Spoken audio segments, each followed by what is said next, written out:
Vamos fazer aqui uma abertura de um produto que voltou em devolução.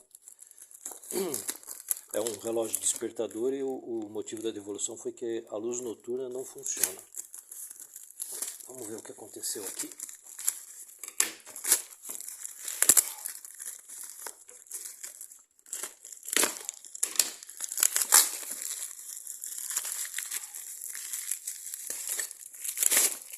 Abrir aqui meio rápido só para não perder muito tempo no vídeo, né?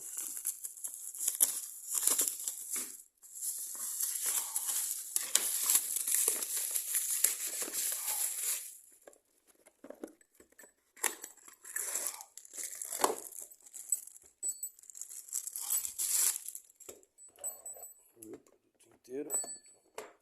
Vamos testar a luz noturna, né? Pilha alcalina.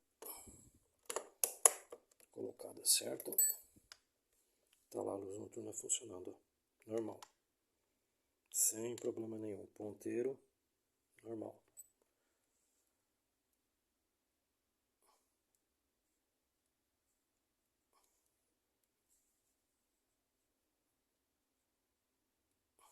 Então é isso que acontece. Utiliza uma pilha que não é adequada e o produto não funciona.